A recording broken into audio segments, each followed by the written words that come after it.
Halo Sobat Bima, selamat datang di bimbingan alumni UI. Pada video kali ini, Kak Galuh akan membahas soal pengetahuan kuantitatif UTBK SNBT. Siapkan diri kamu untuk belajar bersama ya. Oh ya, sebelum kita mulai, ada baiknya kamu klik tombol like, subscribe, dan aktifkan lonceng notifikasi biar kamu tidak ketinggalan video pembahasan soal lainnya. Gimana, sudah siap? Ayo kita mulai!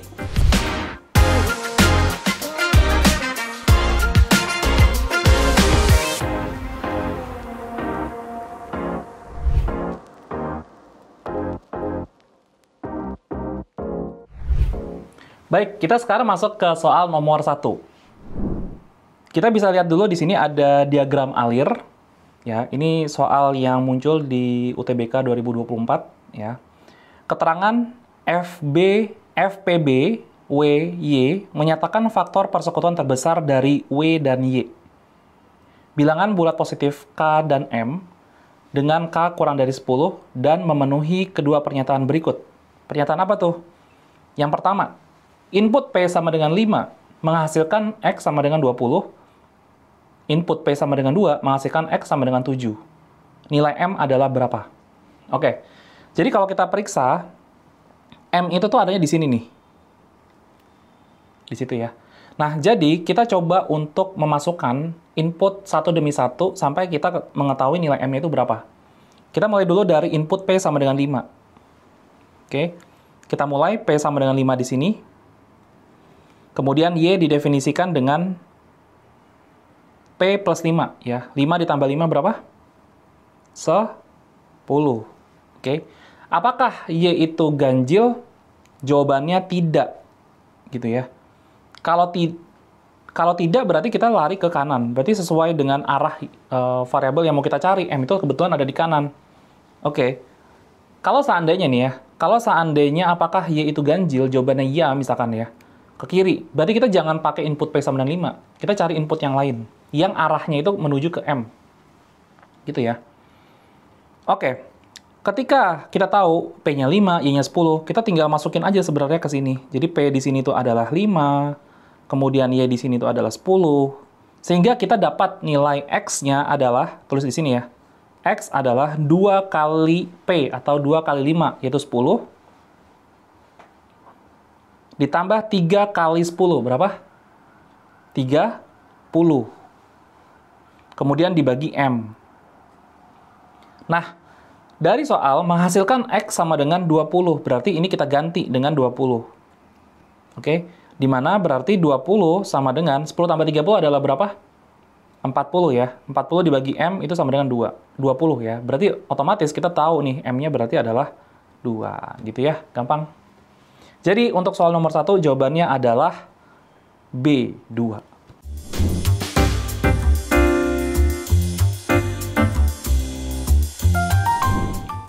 Oke, kita masuk ke soal nomor 2. Jadi, ini masih bacaan yang sama, ya. Tidak ada perbedaan dari bacaan nomor 1 tadi. Tapi pertanyaan diubah sekarang. Jika diberi input P sama dengan 2, maka W-nya berapa? Oke, sekarang kalau P-nya adalah 2, artinya kita dapatkan nilai Y itu P tambah 5, yaitu 2 tambah 5, yaitu 7. Apakah Y sama dengan 7 itu ganjil? Jawabannya iya, berarti kita lari ke sebelah kiri. Oke, kalau tadi di nomor 1 kita ke kanan, sekarang di soal ini kita ke kiri nih. W sama dengan P kali Y ditambah K. Oke, coba kita tulis dulu di sini. W, yang mana ini yang memang mau kita cari nilainya. P-nya adalah 2 tadi. Dikali Y, Y-nya 7, ditambah K. K-nya kita masih belum tahu. Kemudian, X itu didefinisikan dengan FPB. FPB antara W dan Y. Di mana W-nya kita masih belum tahu ya. Y tadi adalah 7. Dan diketahui pula, jika diberi input P sama dengan 2, nilai X-nya adalah 7. Jadi X yang di sini nih, nilainya adalah 7. Atau bisa kita tulis 7 sama dengan FPB, W dan 7. Oke. Kita ingat lagi bahwa yang namanya FPB itu adalah faktor persekutuan terbesar. Oke. W berapa? Menurut kamu? W haruslah suatu kelipatan 7. Karena kalau misalkan W itu kelipatan 7, misalkan kalau kita ambil 7, misalkan, kalau kita ambil W-nya 7, 7 dengan 7 FPB-nya berapa? Faktor dari 7 kan adalah 1 dan 7. Jadi cara kita menentukan faktor tuh gampangnya bertanya ke dalam diri kita. 7 itu tuh bisa dihasilkan dari apa kali apa. Misalkan 1 kali 7. Ada lagi nggak kira-kira? Ada Kak, 7 kali 1. Itu sama aja kayak 1 kali 7 ya. Ya, berarti faktornya hanya 1 dan 7. Kalaupun 7 dengan 7 gitu, FPB antara 7 dan 7, faktor terbesarnya adalah ini dan ini ya. Tetapi di sini yang mau kita harapkan itu harus berbeda. Jadi kita pengen,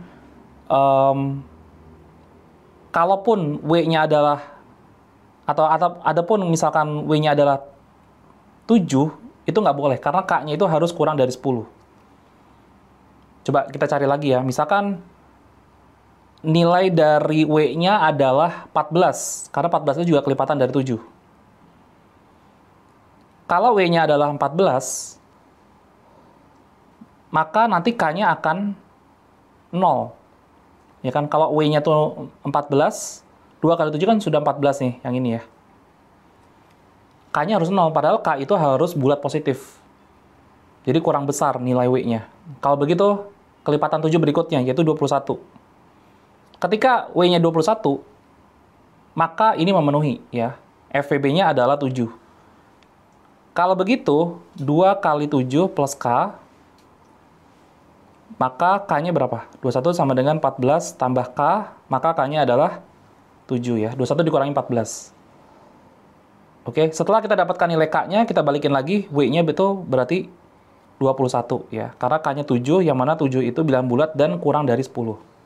Jadi jawaban untuk nomor 2 ini, W-nya adalah 21 ya, yang delta.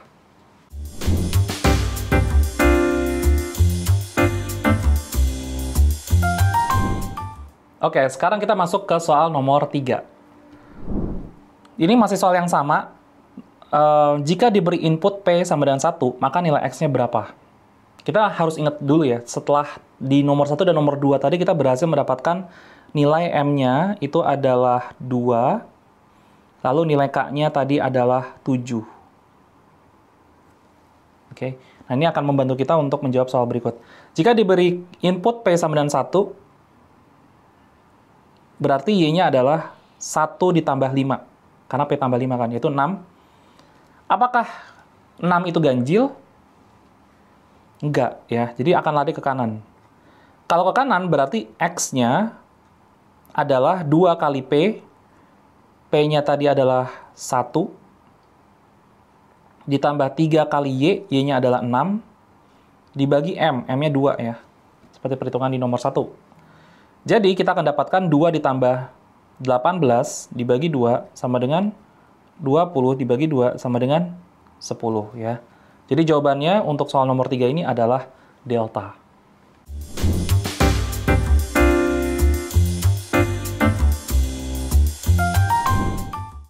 Baik, di soal nomor 4 ini agak berbeda ya, karena tidak ada bacaan yang diikuti dengan beberapa soal. Di sini tuh tunggal nih. Kita baca soalnya. Banyaknya susunan 5 angka berbeda dari angka 0, 1, 2, 3, dan 4 dari kiri ke kanan, dengan angka pertamanya bukan 0. Sebenarnya udah pasti sih, kalau misalkan kita punya angka yang terdiri dari 5 angka berbeda, terus udah pasti 0 itu nggak boleh di depan. Karena kalau 0 itu di depan, otomatis ada 4 digit saja. Itu udah otomatis kayak gitu. Nah ini kebetulan yang bikin soalnya tuh baik ya. Dia ngasih tahu, angka pertamanya bukan 0. Dan angka terakhir 1 atau 3. Oke, 1 atau 3 yang boleh. Nah, untuk menjawab soal ini, kita ingat lagi konsep filling slot. Ya, mungkin Sobat Bima sudah ada yang belajar tentang filling slot ya. Jadi kita akan meletakkan di sini kandidat digit yang boleh masuk, yaitu 1 dan 3. Oke. Dan karena 5 angka harus berbeda, ya, di sini ada kata-kata berbeda, ketika 1 sudah dipilih, nggak boleh lagi muncul di 4 slot lainnya. Oke. Demikian juga kalau 3 kepilih, maka 3 tidak boleh kepilih di slot berikutnya. Atau slot sebelah kirinya ya. Oke, kita coba ambil permisalan. Misal, 1 yang dipilih. Oke, misal 1 yang dipilih, maka 1 nggak boleh dipilih. Maka kandidat untuk, ini bebas aja sih sebenarnya. Kita coba langsung ke depan aja deh. Misalkan kita pilih 1 nggak boleh ya. Kita mulai dari 2 boleh ya, 3 boleh, dan 4. Itu boleh. Kemudian seandainya kita pilih 3, misalkan kita pilih 3 di sini ya. Aku pilih 3 nih misalkan ya. Maka di sini ganti dengan 1. Intinya, apapun yang kita pilih di sini dan di sini, pasti di sini ada 3 kandidat. Yaitu 2, sesuatu, dan 4. Gitu ya. Kita coba balikin lagi. Karena yang sejatinya yang kita ukur, yang kita hitung, itu adalah berapa banyak kandidat yang bisa mengisi di masing-masing slot. Itu yang paling penting ya dalam filling slot. Oke, seandainya kita pilih 2, maka kandidat untuk berikutnya itu adalah 0 boleh ya. Kemudian 1 nggak boleh, 2 nggak boleh, kemudian kita pilih 3, itu 3 boleh, kemudian kita pilih 4. Seandainya yang dipilih adalah 0, berarti kandidat di sini adalah 3 atau 4. Seandainya yang dipilih adalah 3, berarti one and only, 4 yang harus dipilih di sini ya. Nah, sekarang kita masuk ke bagian terpentingnya, yaitu adalah menghitung berapa banyak kandidat dari masing-masing slot. Di sini ada 3 kandidat ya. Kita tulis 3 kandidat, di sini juga ada 3 kandidat.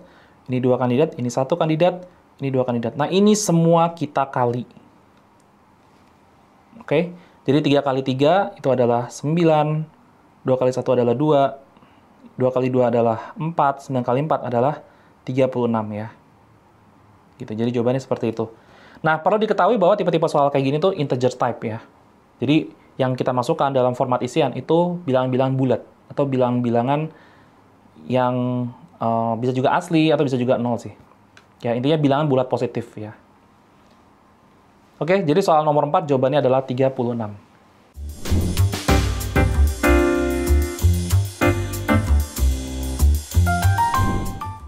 Kita masuk ke soal terakhir, soal nomor 5. Segitiga sama kaki ABC. Nah, di sini ada kata-kata sama kaki. Apa artinya? Jadi kalau misalnya kita punya segitiga, ya, panjang dua sisinya sama, maka ini disebut sebagai sama kaki. Dan sudutnya, automatically, sudut kakinya, ini adalah sudut kakinya itu sama. Sama, gitu ya. Oke? BA sama dengan BC. Nah, ini diperjelas ya. Jadi panjang ini tuh sama dengan panjang ini. Bisa disimbolkan ada tanda-tanda seperti ini, artinya panjangnya sama. Oke. Nah, sifat dasar dari segitiga sama kaki itu adanya garis sumbu. Coba kamu perhatiin deh yang ini. Ini tuh garis sumbu ya. Garis sumbu itu karakternya jarak ini ke sini tuh sama dengan jarak ini ke sini. Oke. Itu. Jadi artinya kita punya garis sumbu. Boleh dong, kita berhak untuk memberikan garis sumbu seperti ini. Sehingga kalau kita lihat ya, kalau misalkan kita mau latihan nih, aku mau tahu dong ini tuh titiknya ada di mana gitu ya. Kamu bisa lihat aja bahwa ini tuh satu horizontal dengan B, yang artinya ketinggiannya sama atau ordinatnya sama. Jadi sama-sama 4. Oke. Jadi bla bla bla something 4. Gitu ya. Kemudian kita lihat juga bahwa C dan A itu tuh garis vertikal karena absisnya sama, sama-sama 1. Artinya, titik yang ada di sini itu juga memiliki absis 1. Oke. Ya, kita ini latihan-latihan aja ya. What if, kayak gini. Diketahui luas CBD, ya, luas CBD itu yang mana? Kita coba tandai. CBD. Oh, berarti yang ini. CBD. Gitu ya. Itu luasnya adalah 2. Nah, sekarang kita ingat lagi deh. Bentuknya CBD itu segitiga, maka luas segitiga adalah setengah dikali alas dikali tinggi sama dengan 2. Sekarang kita coba cari. Alasnya mana, yo? Alasnya misalnya kita ambil CD ya. Panjang CD. Tinggi, ya, tinggi itu harus tegak lurus dengan alas. Jadi dia boleh di luar dari bentuk segitiganya, misalnya kayak gini nih, ini tingginya nih. Kenapa? Karena dia itu tegak lurus dengan alas yang diteruskan begitu ya. Jadi panjangnya itu adalah ini ya. Berapa panjangnya itu? 5 dikurang 1. Oke, panjangnya itu 4. Langsung aja ya. Oke, jadi setengah kali 4 adalah 2 ya. Kemudian CD berarti adalah 2 dibagi 2, itu 1. Oke, jadi ini 1 ya panjangnya, artinya koordinat dari D itu memiliki absis yang sama dengan C, yaitu 1 juga, dan ordinatnya adalah 7 dikurangi 1, yaitu 6. Seperti ini.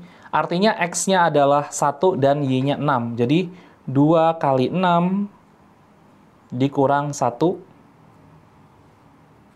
itu sama dengan 12 dikurangi 1, dan itu adalah 11 ya. Jadi jawaban untuk soal 5 ini adalah 11.